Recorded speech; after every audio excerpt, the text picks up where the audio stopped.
এ ম্যাট্রিক্সের ইনভার্স ম্যাট্রিক্সটা দেওয়া রয়েছে এবং তোমাকে এ ম্যাট্রিক্সটা বার করতে বলেছে। ঠিক আছে, আমরা ইনভার্স ম্যাট্রিক্সের একটা প্রপার্টি জানি কি, যে এ ইনভার্সের ইনভার্স ইকুয়ালস টু এ হয়। অর্থাৎ এই যে ম্যাট্রিক্সটা দেওয়া আছে এই ম্যাট্রিক্সের ইনভার্সটাই হবে এ ম্যাট্রিক্স। তাহলে এটার ইনভার্স বার করব। তাহলে ইনভার্স বার করার জন্য আগে আমাদেরকে চেক করতে হয় যে ডিটারমিনেন্টটা নন জিরো হচ্ছে কিনা। নন জিরো হলে তবেই ইনভার্স এক্সিস্ট করে, কারণ ইনভার্সের ডেফিনেশন কী হয়, এ ইনভার্স ইকুয়ালস টু হয় 1/ডিটারমিনেন্ট এ ইন্টু অ্যাডজয়েন্ট এ। ঠিক আছে, তাহলে আমাদেরকে এই ডিটারমিনেন্টটাকে চেক করতে হয় যে সেটা নন জিরো হচ্ছে কিনা। তাহলে আমরা ডিটারমিনেন্ট অফ এ ইনভার্সটা বার করব, অর্থাৎ এটার ডিটারমিনেন্টটা বার করব। তাহলে এটা ডিটারমিনেন্ট কত হবে, কোনাকুনি গুণ হবে, কস স্কোয়ার এটা হচ্ছে প্লাস সাইন স্কোয়ার থিটা হয়ে যাবে, cos square theta plus sine square theta equals to 1।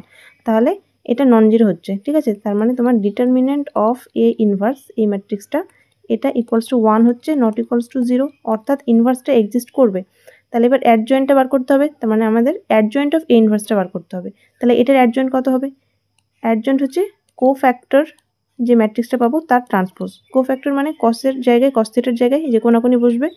আর চিহ্ন দেখো, এটার প্লাস এটার প্লাস এটার মাইনাস এটার minus, plus minus minus plus, এই আকারে চিহ্নটা হবে। আমি দিয়ে দিচ্ছি প্লাস মাইনাস মাইনাস প্লাস। তাহলে কস থিটার জায়গায় এই কস থিটা বসবে, আর এই সাইন থিটার জায়গায় হয়ে যাবে এখানে যেটা আছে, তাহলে মাইনাস সাইন থিটা বসবে, মাইনাস সাইন থিটা হয়ে গেল। এবার নিচে এটার জায়গায় এটা বসবে।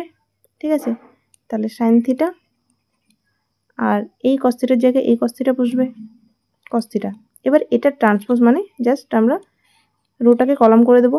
তাহলে এখানে হয়ে যাবে কস থিটা, এটা মাইনাস মাইনাসে প্লাস সাইন থিটা হয়ে যাচ্ছে, আর এটা হচ্ছে মাইনাস সাইন থিটা, আর এখানে আছে কস থিটা। ঠিক আছে, এই ম্যাট্রিক্সটা এটা কোন অপশনে আছে, অপশন সি।